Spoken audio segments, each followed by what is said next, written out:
Hey, how you doing? This is Antny Kruschefsky coming to you from my ant cave in beautiful downtown Bensonhurst. I'm going to be recapping Season 6 of Game of Trones, and we start with the first episode, The Red Woman. And spoiler alert, if you ain't seen it yet, don't come belly aching to me that I've been giving anything away. Okay, the burning question since the finale of Season 5 is Jon Snow dead? Well, let me tell you, he looks pretty dead to me. We open up with his body laying in the same place as it was last we saw him, and Ghost, his direwolf, is in dire straits, howling and wailing. This is what it sounds like when wolves cry. P.S. God bless you, Prince. You were a genius. May you rest in peace. I'm even wearing my purple Vikings cap in your honor. So anyway, along comes Davos, who sees Jon Snow in the snow, and he didn't know what was going on. How could he go that long without realizing that the Lord Commander was assassinated? Where's he been? In his room watching Season 2 of Daredevil on Netflix? How much is going on behind the wall that's not the big buzz? It's like working in an office, and half the staff, including that snot-nosed little intern, whacks the boss, and you don't even find out about it until you see the body by the fax machine after lunch. The grapevine at Castle Black sucks. So now we're in the community room at the wall, and even more of the Night's Watch is just finding out that the Lord Commander was executed. What, are you kidding me? People, pay attention. Melisandre is putting around all sad, and you almost feel sorry for her until you remember that she BBQ'd poor little Shireen, the elephant girl. So now we're at Winterfell, and Ramsay Bolton is all weepy over his something Miranda, who took a Luganus off the castle wall thanks to Theon and Sansa. Are we supposed to feel sorry for him and believe that he's got feelings? Then he threatens revenge times 1,000, so no. Now we see Theon and Sansa dashing through the snow, and they come to a freezing river, and Sansa's all like, ew, it's cold. Really? Would you rather spend more evenings with Ramsay? Now, Theon's already in because the cold don't bother him downstairs. Hashtag worst circumcision ever. At least he doesn't have to worry about shrinkage. I'm just saying. So they make it across and they hide, but then they're found out, and it's not looking good. But then, in comes Brienne like a boss and saves the day. Cut to King's Landing, and Cersei's all happy that her daughter's coming home. Uh-oh. She goes to meet the boat, and then she sees the expression on Jaime's face, and she's all like... So then she's all like, I'm a bad mother. You think? And then Jaime's all like, F this and F that. And you know pretty soon they're going to be effing and creating another blonde little monster. So then there's a scene with Marjorie and that nasty old shame, confess nun lady. Now, I still don't think she's as bad as Sister Mary Assumpta from St. Adalbert's Parochial. Next, Dawn.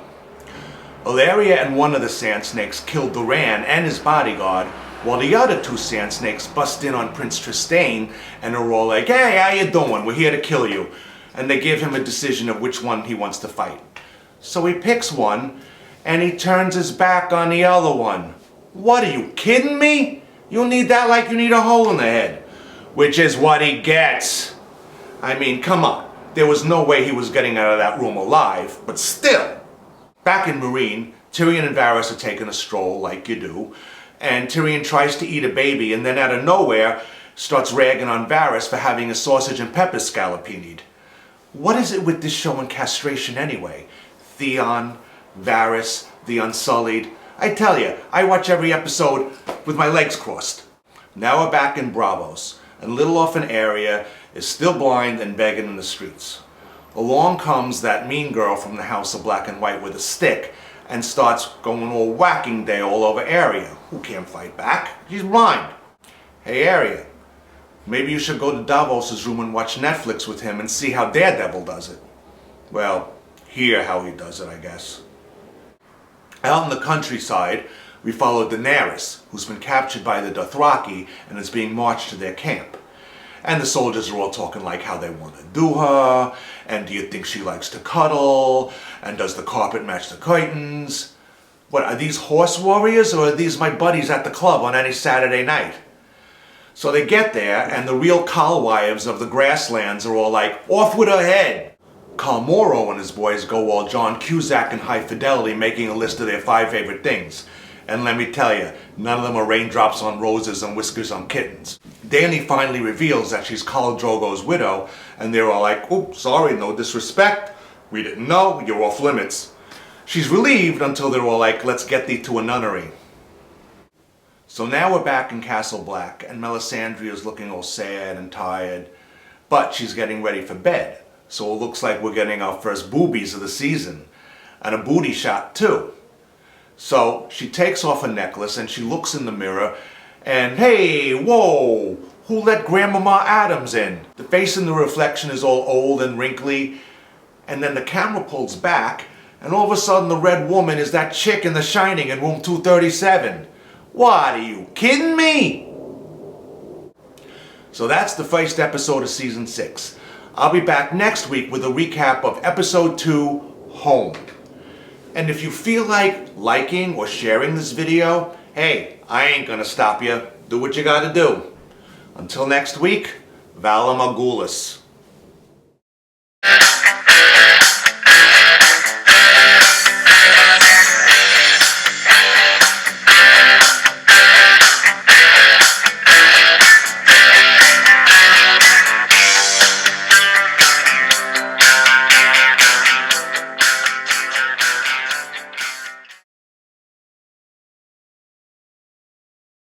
And the camera pulls back, and the red woman is all of a sudden that chick in The Shining in room 237.